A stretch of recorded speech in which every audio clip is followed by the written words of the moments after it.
घर घर जमदियां चिड़ियां ते घर घर जमदे कां, विरलियां मावां जमदियां हंस जिन्हां दे नां। सजणों हुंदा इंज कि पिंडां थावां तो बहुत सारे लोग उठते हैं और अपना नाम बनाते हैं, अच्छी सर्विस करते हैं, अच्छी दौलत बनाते हैं। लेकिन ढेर बंदे उन्हां चों अजे होंदे ने जिहड़े उन्हां शहरां दे विच ही रो के रह जांदे ने, वापस पिंडां वल मूँह ही नहीं करते।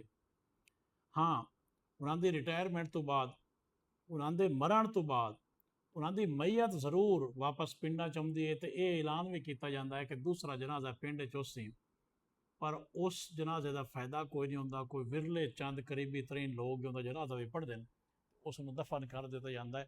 हुंदा फिर मुड़ इंज कि उसकी अगली नस्ल, उसका ताल्लक पिंड नाल, उन्हां थावां नाल, उस धरती नाल, उस मिट्टी नाल वैसे ही टुट जाता है। कुछ जी ऐसे होंदे ने जिहड़े अपने रोज़गार के सिलसिले रांदे तो बह रहे हैं, उन्हां दी रोज़ी किसी शहर नाल वाबस्ता होंदी है, लेकिन वो अपनी धरती नहीं छड्डदे। मिट्टी, जिस मिट्टी नाल खेड के वड्डे होंदे, उस मिट्टी नाल प्यार इतना होंदा है कि उस मिट्टी तो दूर वो रह सकते ही नहीं है। जितनी भी रब उन्होंने कामयाबी देवे, वो अपनी धरती जाया तो धरती वासियों नाल ही शेयर करते हैं, तो उन्हें धरती वासियों की ही खिदमत में रहिंदे ने। इहो जिहा ही एक शख्सियत का मैं जिक्र करदा, डॉक्टर गुलाम रहमानी जप्पा। पाकिस्तान दे आम नहीं, पाकिस्तान दे पहले गैस्ट्रो एंडोक्राइनोलॉजिस्ट डॉक्टर गुलाम रहमानी जप्पा वो बने ने, तो उन्होंने इस ते मुबारकबाद। पाकिस्तान के हाईली क्वालीफाइड डॉक्टरों के विचों उन्होंने शुमार होंदा है जी। इस तो इलावा उन्होंने तालीम थोड़ा मैं दस देना, यही गैस्ट्रो एंडोक्राइनोलॉजी सोसाइटी भी एक है, पीजिस के नाम तो, Pakistan president Pakistan gastro endocrine society, इसके प्रेजिडेंट भी हैं।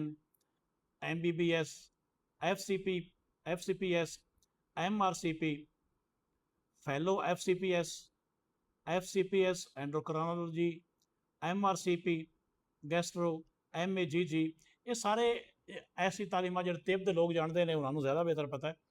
इतने हाईली क्वालीफाइड डॉक्टर जिन्हां दी नौकरी है म्यू हॉस्पिटल लाहौर दे विच, लेकिन वो अपना वीकेंड आके अजे भी बुआने मनाइंदे न। कुछ लोगों का शायद ख्याल उस कि इत्थे आके रुपये छापदे। लाहौर बह के भी जो एडा पढ़े लिखे डॉक्टर है ना, उसनों रुपया की थोड़ लाहौर भी काई नहीं, तो रोज़ ही लाहौर भी चंगी भली लाभ जाती है। जोड़ा बंदा इतना सफ़र करके आउंदा है, मुड़ वापस ड्यूटी तो इतना सफ़र करके जाता है, वो उत्थे बह के सारा कुछ कमा लेंदा है। इस खेचल की उन्होंने लोड़ ही कोई नहीं। लेकिन चूँकि उन्होंने असल जो मौजू है मेडिकल तो इलावा उन्होंने जो पसंदीदा शोबा है वो तसव्वुफ है। तसव्वुफ के कायल ने, रूहानियत के कायल ने, पीर मेहर अली शाह के मुरीदैन के विचों हैं। वो रूहानियत, वो धरती नाल प्यार, वो धरती वासियों की खिदमत, ये सारा कुछ उन्होंने छेक के इत्थे लै आउंदी है। तो अजे पुत्र वाकई घट होंदे ने, उन्होंने पता है कि इत्थे रह के मैं की कर सकदा, किस हाल दे विच उन्होंने आप तलीम हासिल की है, तो किवें अल्लाह ताला उन्होंने फिर उस कामयाबी दी है। मैं अजे नौजवान, अजे धरती वासी जिहड़े अपनी धरती नाल जुड़े होंदे ने, अपनी मिट्टी नाल जुड़े होंदे ने, अपने धरती वासी नाल जुड़े होंदे ने, और अपनी ये माँ धरती जैं बोलना लिखना उठना बैठना सिखाया होंदा है, और वो उन्होंने जुड़त अगर हमेशा कबर के ऐरियां तक रहिंदी है। उन्होंने सुरख सलाम है। वसदे रहो। वीडियो चंगी लगे तो शेयर कर दो। डॉक्टर गुलाम रहमानी जप्पा साहब, थोड़े वर्गे पुत्र मावां नित नहीं जमदियां। अल्लाह ताला थोड़ी जिंदगी सलामत करे, तो इस तरह ही बुआना तो उसकी आवाम की खिदमत करते रहो। बहुत शुक्रिया जी।